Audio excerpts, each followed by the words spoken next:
Começa agora mais um Unesp em Pauta e nesta temporada nós conversamos sobre acessibilidade no ensino superior como parte do projeto Observatório da Educação da Unesp. Hoje nós conversamos com o professor José Luiz Bizelli da Unesp em Araraquara. Professor Bizelli, muito obrigado por sua participação em nosso programa. É um prazer estar aqui com você, mãe. Professor, comenta um pouco pra gente como que se dá a inserção do seu grupo de estudo na Unesp em Araraquara para debater a questão da acessibilidade no ensino superior. Bom, o meu grupo trabalha fundamentalmente com trabalho na área pública. A gente passa a maior parte do tempo na sociedade atual trabalhando. E a gente é reconhecido, de uma certa forma, pela nossa profissão.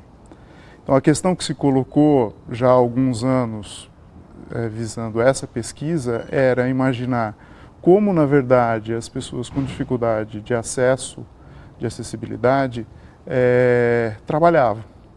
Então, como, na verdade, a organização, e aí a organização que nós escolhemos foram universidades, então tanto universidades estaduais como algumas universidades federais, como essas universidades têm permitido o acesso e a permanência de pessoas com deficiência nas suas organizações. Tanto alunos, professores e servidores. No caso nosso, fundamentalmente, nós estamos focados nos servidores, sejam eles os servidores técnico-administrativos, sejam eles os docentes.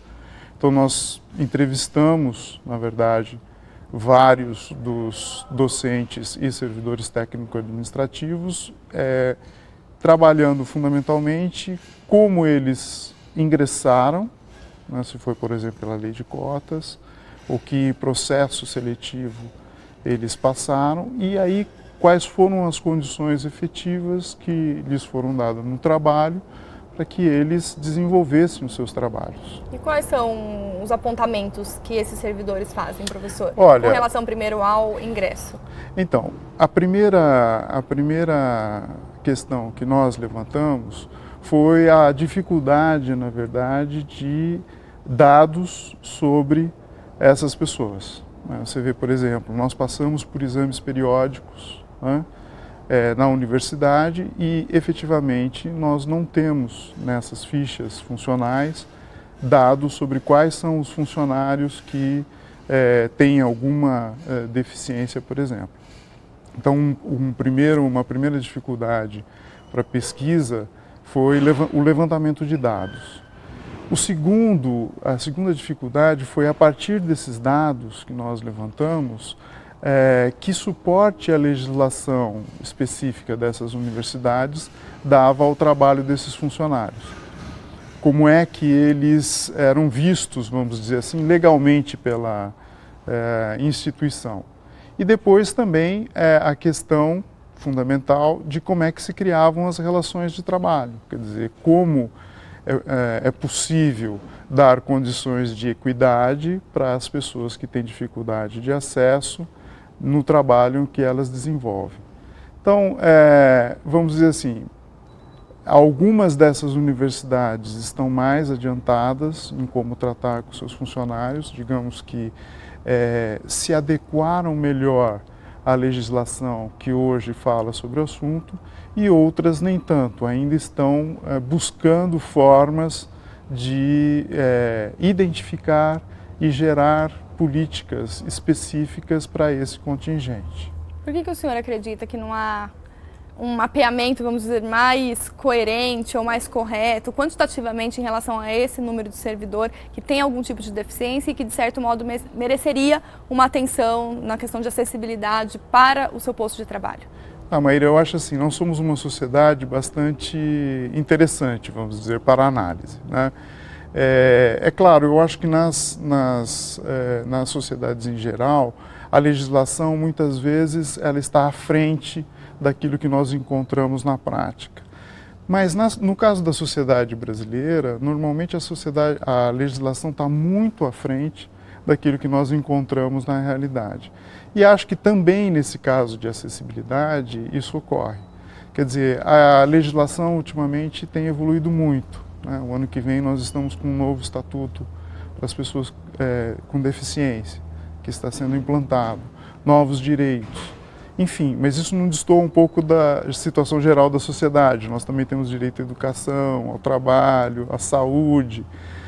As condições materiais de existência no mundo do trabalho, no Brasil, também um pouco acompanham essa regra, né? Então nós deveríamos ter todos esses levantamentos, nós deveríamos ter todas essas estatísticas, mas muitas vezes essas estatísticas se baseiam só na autodeclaração, quando a pessoa, na verdade, procura um posto de trabalho e, portanto, quer entrar dentro daquela cota específica para pessoas com deficiência. Então, eu acho que é um aperfeiçoamento mesmo, nós temos que correr um atrás... certo preconceito da própria sociedade para garantir essa inserção.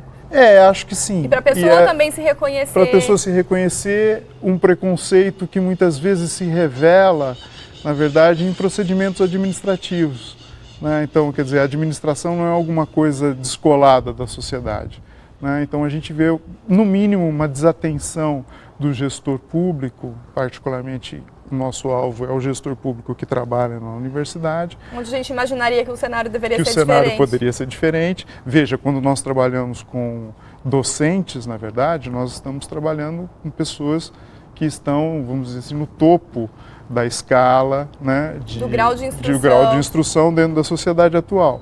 E assim mesmo as pessoas ainda sofrem, algumas se sentem cerceados pelo ambiente de trabalho, né, que deveria ser um pouco mais, vamos dizer assim, esclarecido no caso daquilo que a gente faz, né?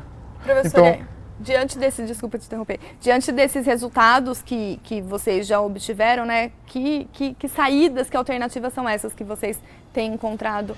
Então, nós temos procurado ajudar as instituições com as quais nós estamos envolvidos a resolver os problemas que nós estamos detectando, né?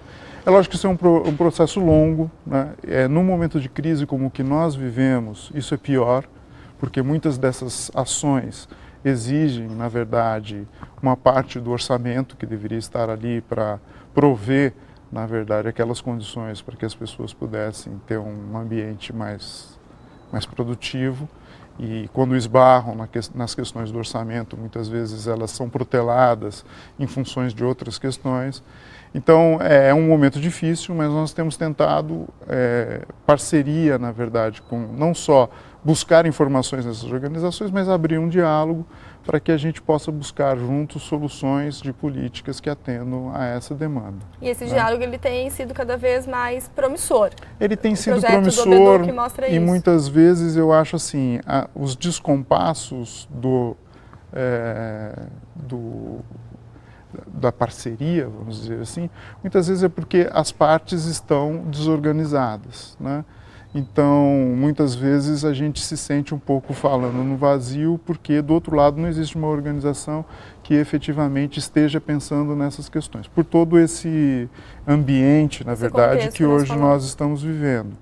Mas eu acho que é uma questão de tempo, quer dizer, eu acho que as pessoas portadoras, né, já se sentem como sujeitos de direitos, pressionam as instituições. Então, na questão dos alunos, acho que uma área do vestibular, essa coisa de, né, as pessoas querem entrar, as pessoas estão vindo do ensino básico e querendo entrar, querendo acesso na universidade.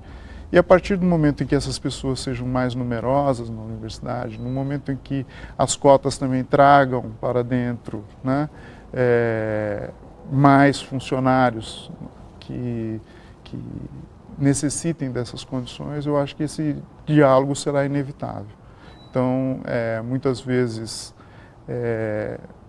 a gente carece, na verdade, de ações que efetivamente resolvam esses problemas, mas eu acho que é um caminho, trazendo essas pessoas para dentro, é um caminho de assegurar mais tarde que eles efetivamente tenham as condições de trabalho onde eles possam desenvolver.